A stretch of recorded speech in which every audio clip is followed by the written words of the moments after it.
साहब, मैं खुदा को मानती हूँ। पहले मैं इसी प्रमाइस से शुरू कर रही हूँ और ये बता रही हूँ आपको, मैं मानती हूँ। लेकिन कुछ सवाल हैं जो जावेद साहब ने उठाया, उसका जवाब आपको देना चाहिए।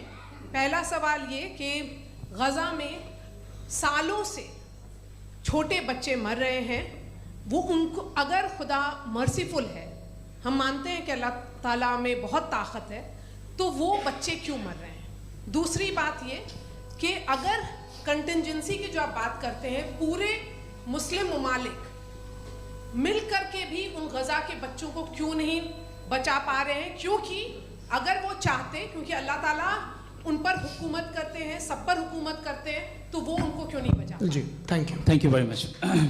बहुत अच्छा किया आपने इस चीज़ को जिक्र कर दिया। मैं इसको और अच्छे से एक्सप्लेन करने की कोशिश करता हूँ। देखें, जहाँ तक आपने कहा कि गज़ा के बच्चों को मारा जा रहा है, देखें दो वर्ल्ड व्यू है, एक एथीस्टिक वर्ल्ड व्यू, एक थीस्टिक वर्ल्ड व्यू है। बच्चे मर रहे हैं दोनों वर्ल्ड व्यू में, लेकिन हमारा वर्ल्ड व्यू कह रहा है कि रिकॉम्पेंस है, ये कह रहे हैं कि उनका मरना बेकार जाने वाला है, कोई उसका रिकॉम्पेंस नहीं है, चूंकि इनके यहाँ आखिरत और अल्लाह का कोई तसव्वुर या गॉड का कोई तसव्वुर नहीं है। आपने ये सवाल किया कि गॉड मर्सीफुल है, क्यों नहीं रोकता। ये मैंने बताया कि ये मिसकंसेप्शन है लोगों के दरमियान कि गॉड को सिर्फ मर्सीफुल और ओमनीपोटेंट समझते हैं। गॉड के सिर्फ यही दो एट्रीब्यूट्स नहीं हैं, गॉड के कई सारे एट्रीब्यूट्स हैं। उनमें से अल हकीम भी है, उनमें से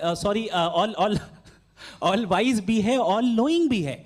लिहाजा अगर इस दुनिया में किसी को तकलीफ आ रही है और गॉड उसको नहीं रोक रहा है, वो इसलिए नहीं रोक रहा है चूंकि इंसानों को फ्री विल दिया गया है। ठीक इसी तरीके से अगर एक डॉक्टर किसी छोटे बच्चे को इंजेक्शन लगा रहा है, उसे तकलीफ पहुंच रही है, उसके लिमिटेड पर्सपेक्टिव के एतबार से ये गलत हो रहा है और डॉक्टर बुरा है। लेकिन जब आप ब्रॉडर पिक्चर को देखेंगी, आपके और हमारे पास सिर्फ एक पिक्सल है, हमें इतना नजर आ रहा है कि गज़ा में कत्ल हो रहा है, लेकिन इसके पीछे कितना रिकॉम्पेंस उनको मिलने वाला है, पूरा पिक्चर गॉड के पास है। तो एक पिक्सल से आप पूरे पिक्चर को कभी भी जज नहीं कर सकती।